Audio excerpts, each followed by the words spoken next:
Good morning Year 6 and happy Monday. I hope you've all had a lovely weekend and you're ready for some arithmetic. Now today's teaching video does contain some new learning. So if you're somebody that would usually fast forward, you might want to watch it from the beginning when I go through the lower key stage questions as a little bit of revision, and then you'll be ready for the new learning in the 5 and 6 questions. It might be useful to have a pen and your book ready, just in case you want to make any notes or mark your work as we go through the answers. So, lower key stage questions. Let's start with question 1. We've got 6 times 8, which you'll remember is the same as 6 lots of 8. Some of us have been using arrays to help us with our times tables. We've been using things like marbles or cars, rice or pasta to create our arrays. So my top row, I'm just looking here at the moment, I've got 1, 2, 3, 4, 5, 6, 7, 8 counters, and this represents one lot of 8. My second row is 2 lots of 8. My third row gives us 3 lots of 8. My fourth row, 4 lots of 8, 5 lots of 8, and 6 lots of 8. And then I would be able to count up all my pieces of rice or my pasta or my cars to know that 6 lots of 8 is 48. Now, some of you may have had a slightly different method to do that, and that's fine. Some of you might have known that off by heart. You might have known that 6 times 4 is 24. And we can use that to help us solve 6 times 8. 4 is doubles to make 8, so I can double my answer here. Double 20 is 40 and double 4 is 8. So 6 lots of 8 is 48. Okay, let's have a look at question 2 then. 2071 subtract 1000. So if we are subtracting 1000, it's the thousands column that we are going to be focused on. If you can't remember which number comes, or which digit, sorry, comes in the thousandths place, then you can use your place value chart to help you. And you're really used to drawing these at home, so even if you haven't got a mat like I've got here, you are familiar with drawing these tables at school on a piece of paper or on a whiteboard, and I'm just showing you just how quickly you can do that. There you go, there's an example there. So let's go back to our question. 2071 subtract 1000. Now I'm focusing on 1000, the thousandths column. I've got 2000 in that column, that 2 represents 2000. If I subtract 1000, I'd be left with 1000. I haven't taken anything away or subtracted anything from my hundreds. I haven't taken anything away from my tens or my ones. They remain the same. So my answer is 1071. Right, let's have a look at question 3 then. And I'm going to recommend that you use the formal column method addition for this one. So when you write this in your book, make sure you've got 1 digit in each square. Your largest number goes on the top. You've got your addition symbol to the to the left. And then you've lined up all your ones accurately and your tens are lined up accurately.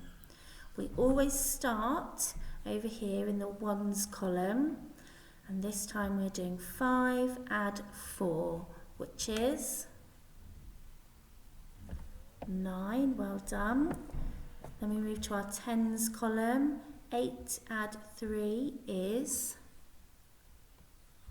11, don't forget to carry that 1 over ready to exchange, and 2 add nothing, add the 1 down here that you carried is 3. 319. Okay, question 4. 5.6 add 0.3.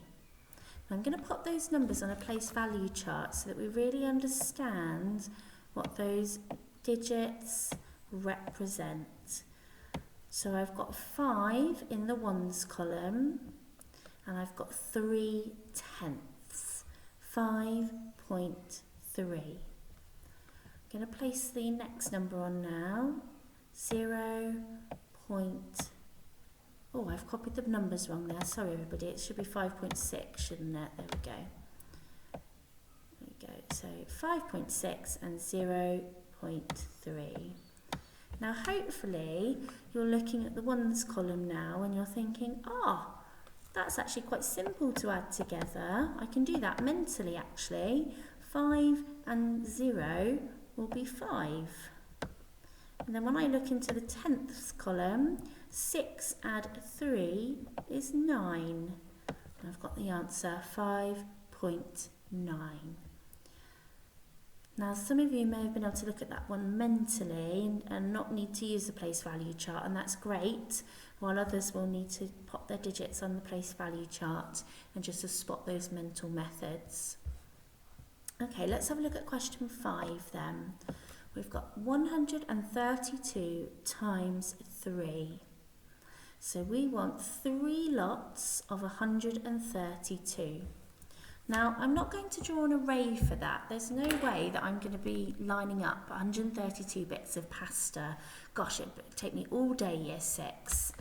But what I can do is I can think, right, I've got 1 lot of 132, 2 lots of 132, and 3 lots of 132. And I could do a repeated addition. 1 lot, 2 lots, 3 lots. And then I would add them up. 2, 4, 6, 3, 6, 9, 1, 2, 3. 396. Okay, that's one way of doing that question. Some of you may have felt confident enough to have a go at the column method, that formal written method, and that would look like this. When you do it in your maths book, don't forget to put each digit in one box. We've got the symbol to the left here. We've drawn our lines with our ruler ready to go. So just like when we're adding and subtracting, we start in the ones column. We're going to need to multiply 3 by 3, which gives, I've just noticed as well, year 6, I've put 123 instead of 132. I've got the digits the wrong way around. Let me just change that, because otherwise we're going to get a completely different answer and we'll be in a pickle there. Let's go back to that ones column then. So 2 multiplied by 3 is 6. 3 multiplied by 3 is 9. And 1 multiplied by 3 is 3. 396. Okay, that concludes our arithmetic questions. We're going to scroll down now to our flashback. Okay, we're going to start with question 1. So it says, find the sum of 1,571 and 3,194. Now the phrase sum of tells us what we need to do to solve this calculation. Can you remember what sum of means? Well done to everybody that's remembered that sum of means add or addition. So we're going to find the sum of 1,571 and 3,194 by adding them together to find the total. Okay, so sum of, every time we see that now, we'll go, I know what that means. That means add. or find the total. And I recommend that probably most of you have used the column method for this one. So as always, one digit in each box. Line your digits up accurately, so the ones are all in line with each other, tens, hundreds and thousands. We always start with the ones, so 1 add 4 is 5, 7 add 9 is 16, don't forget to carry that 10 across, 5 add 1 is 6, add the 1 you carried is 7, 1 add 3 is 4. 4,765. Okay, let's have a look at question 2 then. What is 1,000 less than 3,452? So we're now trying to work out less than, and that's going to give us a clue to which calculation we're going to do. Can anybody remember what less than means? That's right, it's a subtract or a take away. So we want to know what 1,000 less than 3,452 is. So we need to do a take away. We're going to take away 1,000 from this number. And we've done that earlier in this video. So if you do need to use a place value chart for this one, you can. We identify which digit represents the thousands. So in this number we've got 3, which represents 3,000. If I was to take away 1,000, I'd have 2,000 left. I've got no hundreds or tens to subtract, so they remain the same. The only column that changes is that thousands column, that thousands digit. So our answer is 2,452. Now that takes us on to question 3. So we're going to round 38 to the nearest 10. Now if I'm rounding to the nearest 10, I think about what is the 10 before and what is the 10 after. So we've got 30 as our multiple of 10, that's the previous multiple of 10, and 40 is the multiple of 10 that comes after 38. So which is closer? Is 38 closer to 30 or closer to 40? That's right, it is closer to 40. So 38 rounded to the nearest 10 is 40. So that's one way of solving that question. Some of us are using number lines. Others, we've been using this method in class.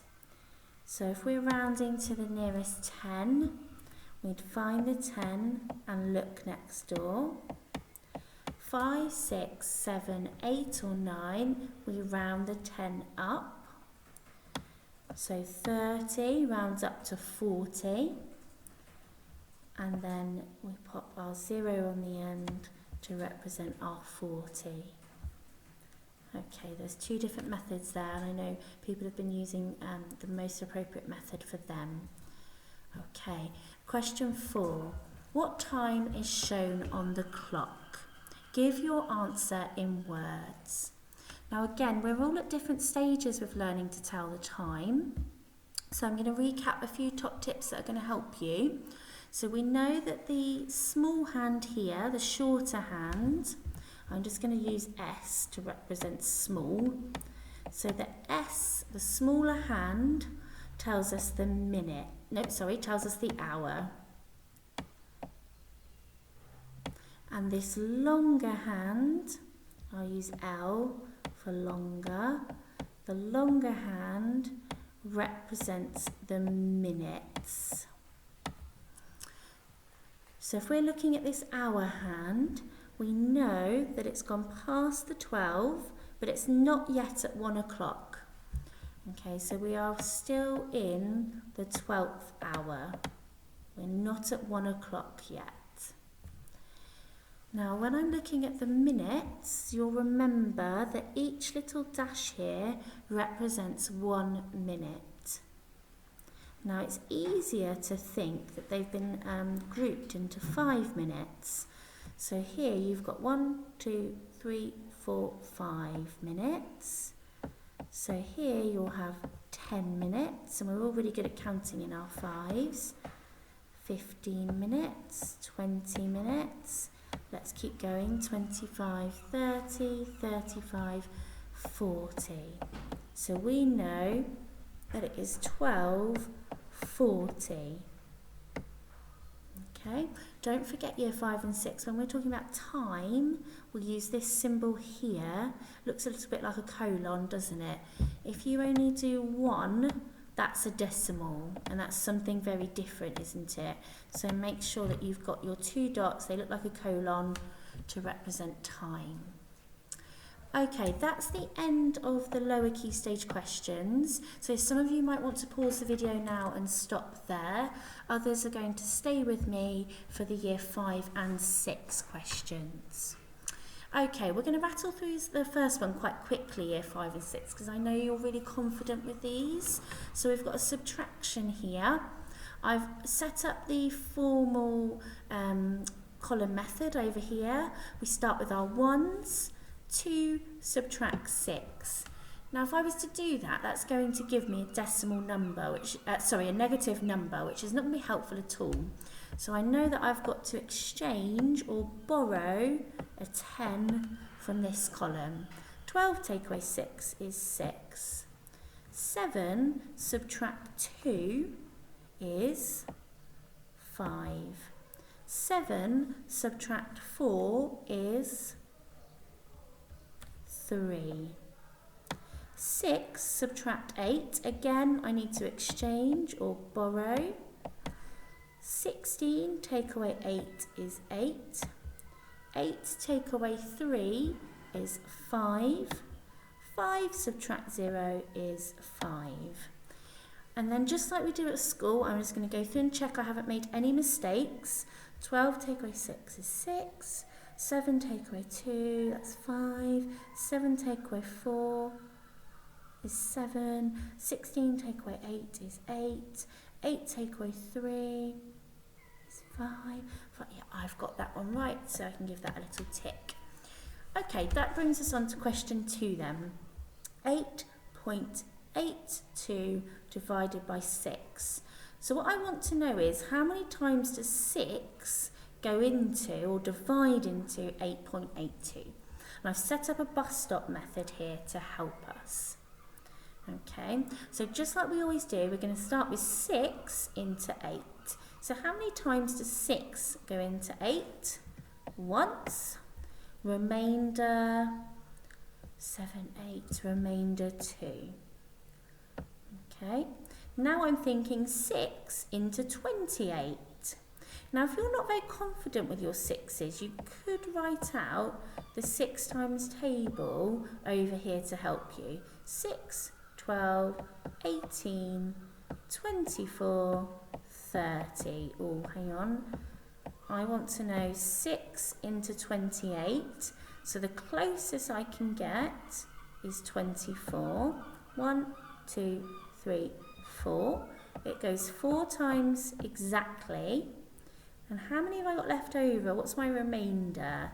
25, 26, 27, 28. Remainder 4. Okay, 6 into 42. And again, if you're not feeling confident, use your 6 times table to help you. Oh look, there's 42. Count down. 1, 2, 3, 4, 5, 6, 7. 6 into 42 is 7.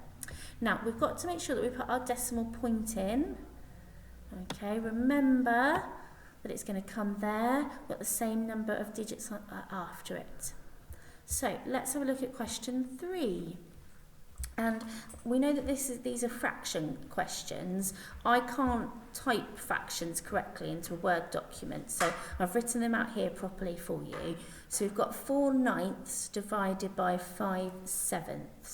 And this can look scary, but you'll remember year 5 and 6 that it's not. It's just a case of multiplying the numerators. So 4 times 5 is,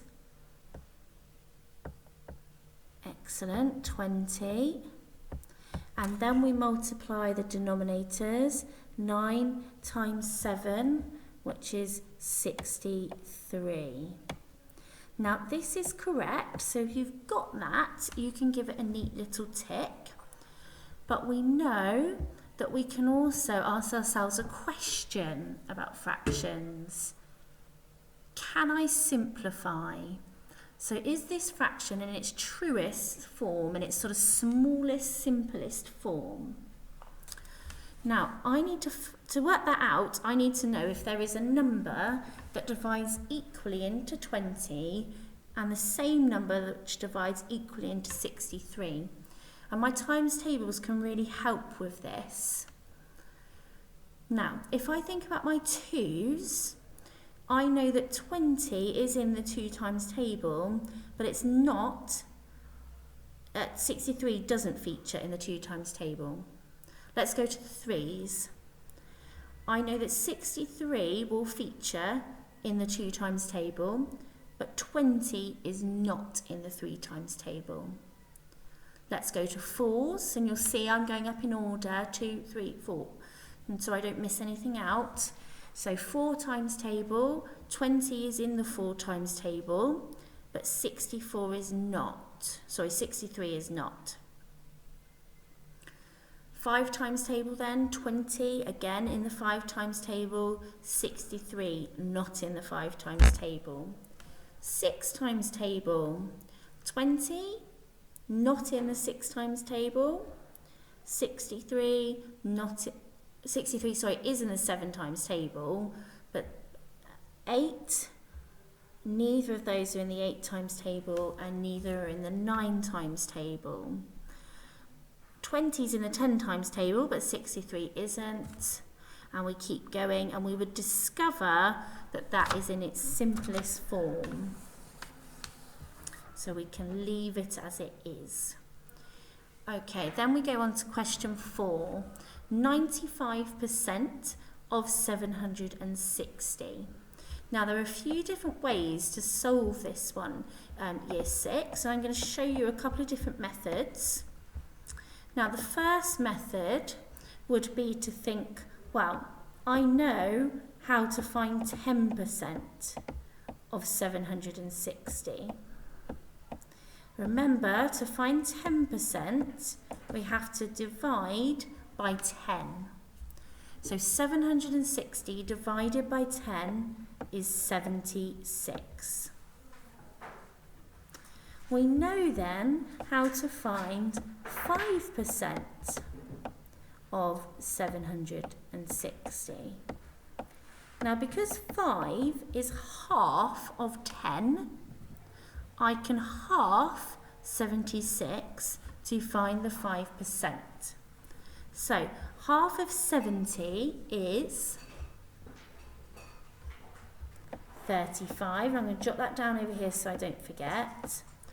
Half of 6 is 3.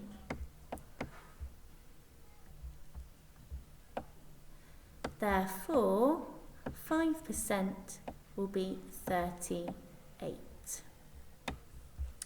Now I know what 10% and 5% is, I can use that knowledge to help me solve 95%.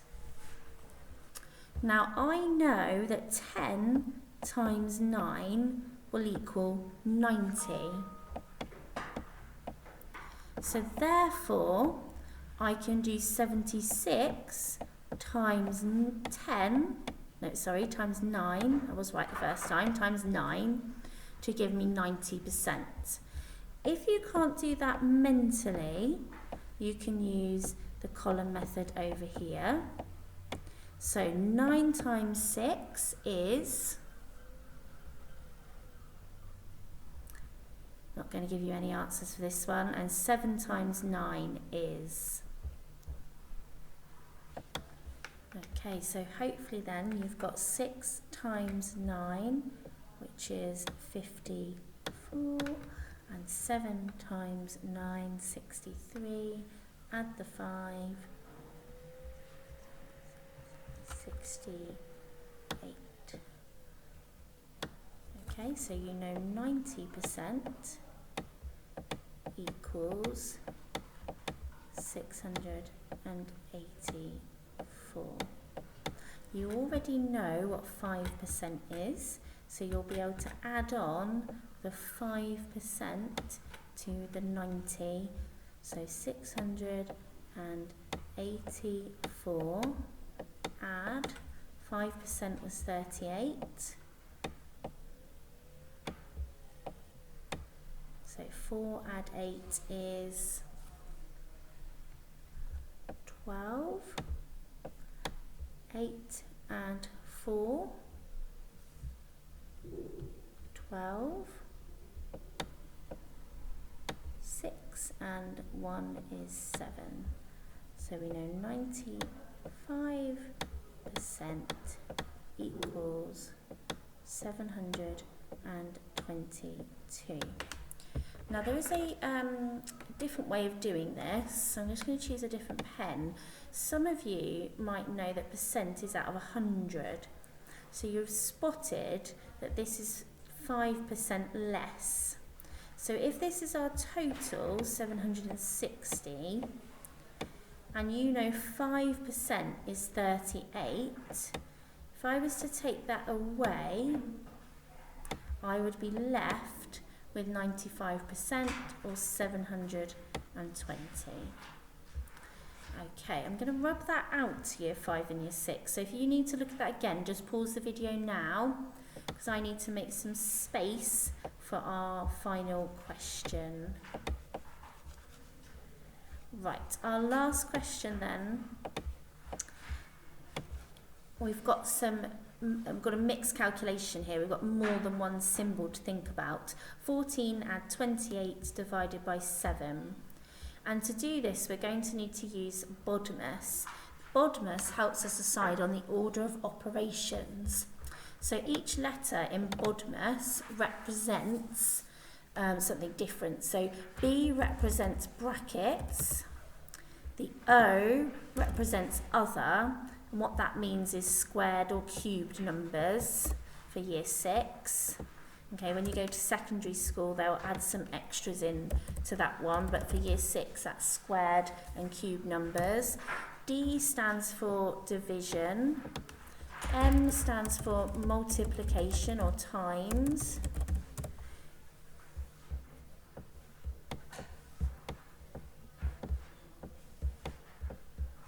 A stands for addition, and S stands for subtraction or take away. Now we use BODMAS to know which order we need to complete this in. So, does this calculation have any brackets in it? No. Do we have any squared or cubed numbers? No. Do we have any division? Yes, we do. We have 28 divided by 7. So we need to do that part first. And I put brackets around it just to make it easier to read. So what is 28 divided by 7? That's right, 4. I'm going to jot that down there so I don't forget. I can cross out the division part of my BODMAS. Then we go on to multiplication. Well, there's no multiplication in that question. Any addition? Yes, there is. 14 add 4. Now I'm adding 4 because I've solved this part of the question already. I know the answer. So 14 add 4 is 18. Do I have any subtraction to do? No. And therefore I've completed that calculation with an answer of 18. Right, let's go down to our flashbacks then. So, gosh, I've been talking a very long time on my year 5 and 6. Let's speed up through these. So 65 divided by 13. You'll need to know your multiples of 13 to help you with this one. Or you might know that 13 times 5 is 65, and therefore 65 divided by 13 is 5. Okay, question 2. What is 4005 add 3002? I'm going to make sure that I accurately write out these numbers. It's 4,000 and 5 ones. There's no tens and there's no hundreds. Add 3,002. Again, there's 2 ones, but there's no tens and there's no hundreds. And then once we've got those accurate, we can add that together mentally. That's not tricky. We don't need to do the column method for that. Okay, some people might feel more comfortable doing it, but I know that you can all add these digits together mentally to give the answer of 7,008. Gosh, I wrote 8. Wrote 7 and said 8. Sorry, everybody, 7,008. Okay, now we're using these symbols, the less than and more than symbol, to compare the numbers. So this means less than, and this one is more than. So we know that 19,999 is less than 100,000. Okay, question 4. Annie is at point A, so Annie is here, and she is facing the bank. She turns 90 degrees clockwise. Where is Annie facing now? So let's think about what we know about 90 degrees and turns. Well, I know that a right angle, oh, that wasn't a very good right angle, was it? Let's try again. My mouse is not easy with the mouse. So a right angle then, that's a bit better, is 90 degrees. So we know a turn of 90 degrees would look like this. So I know that Annie is turning clockwise. So that's the same direction that the hands on a clock turn. So that's towards the right. So Annie is turning 90 degrees to the right, which would bring her to the house. So Annie is now facing the house. Okay, everybody, thank you for sticking with me. I know that was a very long one, but hopefully it was useful, particularly that new learning about BODMAS and the recap of fractions and percentages this morning. Don't forget to send me your work on Class Dojo. I'm looking forward to seeing how you've got on, and have a lovely day.